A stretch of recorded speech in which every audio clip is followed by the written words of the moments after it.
And I'm now delighted to welcome Tara Clifford, Marketing Manager with Musgraves Group, and Jana Solovjova, Marketing Manager with Peugeot Ireland, who are here to talk about how they have used Newsbrand's print and digital platforms to communicate with their audiences over the past year. But before we discuss your campaigns, and I'm really looking forward to hearing all about them, I really want to get your reaction to the research we just heard from Peter Field and Denise Turner. It was really interesting how it found that Newsbrands are perceived as being higher quality and more trustworthy by readers. So what was your take on that, Jana?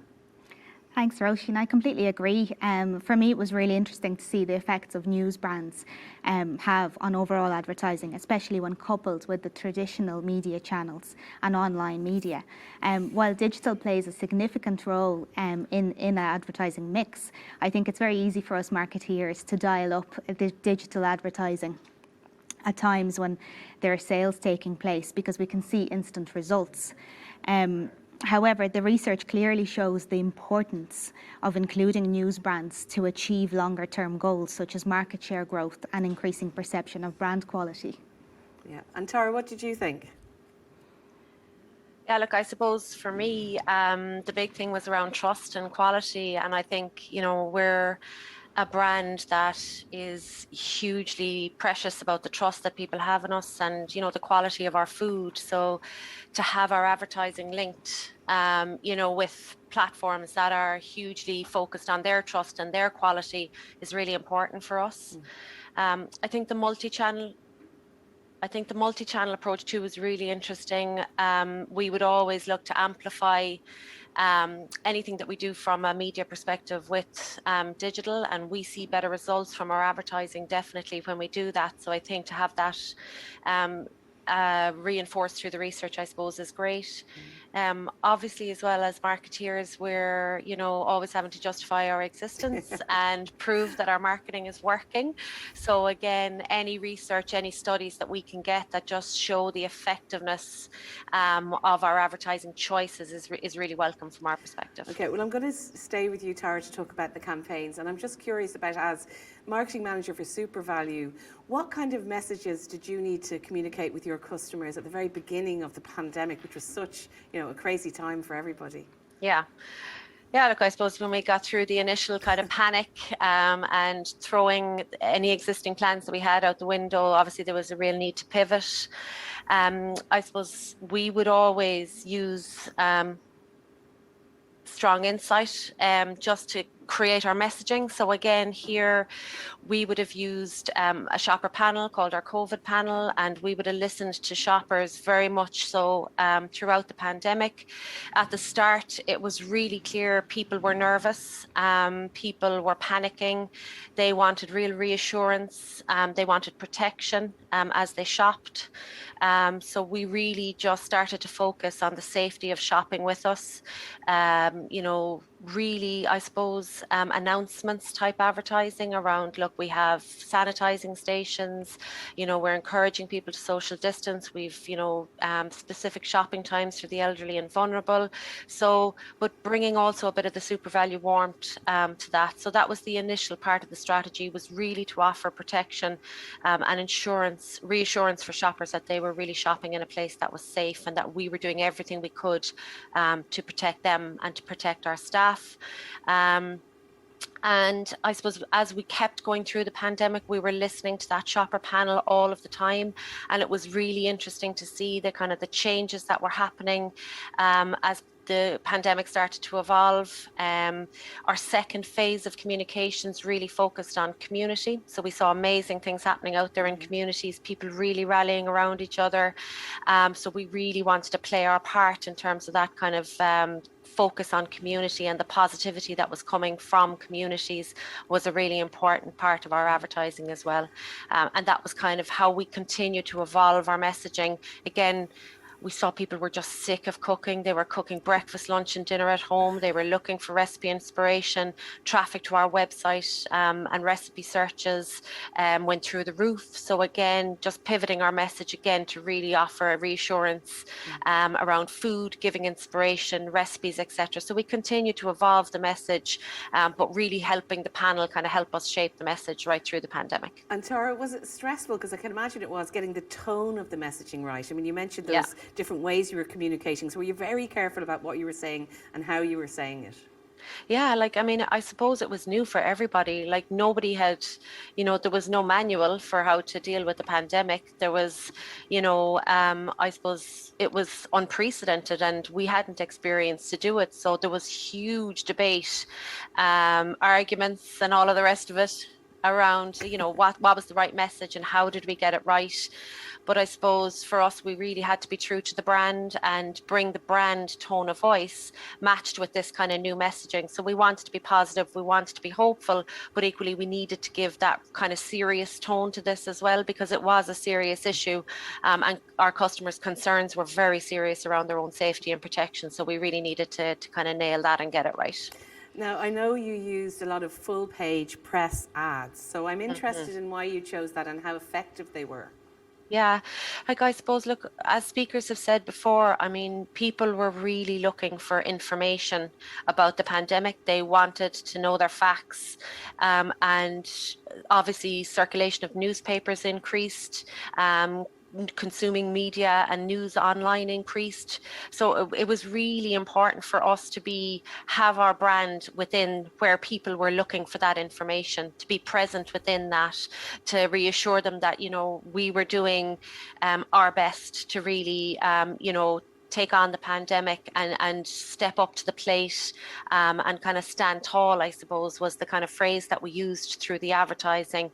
So as they were reading the articles and maybe panicking, that we were just bringing that reassurance that we were doing our best without it. So really, I suppose, full page ads really helped us to be in the right place at the right time for consumers, but also deliver the right level of information, because obviously you've, nice space within a full page ad to deliver a really kind of clear message as well. So that worked for us. And then what was the reaction to the campaigns? Did it go down well?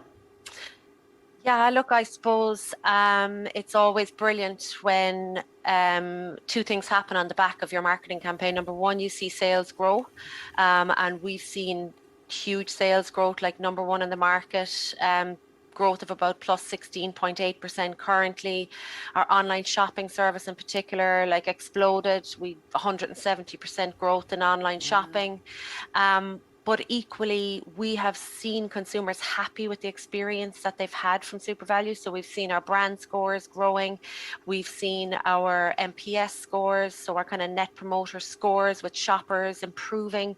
So we've seen not just sales growth, but we've seen shoppers have had a good experience with SuperValu. They've continued to trust us through the pandemic. We've gained a lot of new shoppers during the pandemic as well, who we've held on to. So all of the metrics from our side have been really good. It's been a year like no other, but the results on the back of it have been really great. You're the first person to say a year like no other, Tara, so well done. Sorry. No, it's great to hear a good news story at such a difficult time. Jana, I'm going to come to you. The motoring industry was really in the eye of the storm because early in lockdown, the dealerships closed. So how did you navigate that? Yeah, absolutely. Well, firstly, huge hats off to our dealer network for navigating through that storm. Over the last 14 months, their doors have been closed for majority of time. Now, if you think of the automotive industry, the importance of digital has been recognised for quite some time now. The internet plays a huge role in terms of customer research when they're purchasing a vehicle. 95% of vehicle buyers use a digital platform as a source of information. In fact, an average customer now only visits 1.2 dealers when they are ready to purchase. So they really have made up their mind before stepping into the dealership. It is worth noting that while all that research takes place online, physical sales have actually happened physically in the dealerships. And during the pandemic, while the customers couldn't go into the dealerships, our network have brought the dealerships to them virtually by utilising various tools, like presentations, for example. Car presentations were done online, using video. Online customer support chat tools were rolled out, virtual car appraisals were done, and tools like even buying or booking a deposit online. Now, from brand Peugeot side, we too needed to come up with ways to be in front of our customers' minds while the sales showrooms were closed. And a fantastic opportunity came through our agency Zenith to sponsor the Irish Times Summer Nights Festival, which is an online festival, as you know it, Roisin. I do, very much involved. Delighted you came on board. Thank you very much. It was really a fantastic event. It ran over 4 evenings with a fantastic lineup of speakers from various industries and backgrounds. Some of the speakers included Dermot Bannon, David McWilliams, Paul O'Connell, and many more. So it really had something for everybody. But as part of the package, not only was our logo shown during the events and an introduction to the Peugeot brand before each speaker came on, we also had an opportunity to do co-branded ads and solely Peugeot branded ads, which ran in tandem offline and online during the festival. Overall, I think it was a very innovative and initiative that was very well timed at a time when the Irish public needed a little bit of cheering up and great content. Absolutely. Well, that was why we came up with Summer Nights, and we're really glad, as I said, that you were involved. But why did you find then afterwards, after Summer Nights, and I know you came on board for Winter Nights then as well back in January, why was the audience right for you and what kind of feedback did you get? Sure. Well, believe it or not, the Peugeot brand has celebrated its 210th anniversary last year. So while we have a rich history, we're also a brand that's at the forefront of automotive innovation and technology. Over the past few years, the brand has really shifted and moved up market. In Ireland, we also see a strong demand for higher grade and spec cars with a higher price tag. We focus on advertising of new car sales, and our audience would very much fall into the ABC1 bracket, which is a perfect match for the Irish Times readers. Overall, then, just to mention a couple of the results from the Irish Times Summer Nights, the event itself delivered 8 million impressions. Over 10,000 people joined in over the 4 nights. And some of the research that was carried out from the Irish Times subscribers indicated that 72% of attendees had a more positive view of Peugeot after the event. 83% recalled Peugeot where the festival was the festival sponsor, and a further 9% would be looking for more information on the Peugeot range. So obviously when the opportunity came up to sponsor the Winter Nights event, it was a complete no-brainer. But also, if we just take a little step back in terms of what we measure as a Peugeot brand in Ireland, our success, market share is hugely important to us. And overall, when looking at 2020, while many factors play a key role in growing market share, such as a strong dealer network, a fantastic product lineup, and advertising, the Peugeot market share in a year of a pandemic actually grew by 0.7%, from 5.4% in 2019 to 6.1% in 2020, and it's continuing this success into 2021. No, it's brilliant. Well, one of my abiding memories of Winter Nights is Fintan O'Toole saying Peugeot. He said it in a very, sultry way. But the actual, you say Peugeot, don't you? Peugeot. And then yes. There's other people who put an or in there as well, the Peugeot. That's right. Another thing I wanted to ask you about, Jana, is about motoring journalism, because I notice on irishtimes.com our reviews of cars do very, very well. Even though we might think we're in an era where everyone has an opinion and it's all online, are those articles still relevant to you and important? Yeah, absolutely. As you say, Roisin, everyone has an opinion online these days, but weeding through this information is really important to find actual solid advice. Irish motoring journalists play a key part in this process by providing unbiased reviews of cars that they test drive on Irish roads. As I mentioned earlier, a huge part of the car buying process and journey is done online. Before the visit into dealerships takes place. Published reviews on credible platforms such as newspapers, magazines, online articles and video reviews really help the customer significantly in that research, whether that's advising the customer what powertrain they should get into, should it be electric or hybrid, or for example which model suits their lifestyle and budget best. Yeah, so they work anyway. They do indeed. Very good. Well, look, I want to ask you both about digital advertising because it's something that's been under scrutiny a lot, and we all know that there's, you put a digital ad up, it can pop up anywhere in all sorts of unsavoury websites. So I wanted to ask you both how important it is then to place your messages in trusted environments. So I'll come back to you for that, Tara. As I said previously, the research kind of really enforced that. I suppose for me that was presented previously around the trust and the quality, and that's really important to us.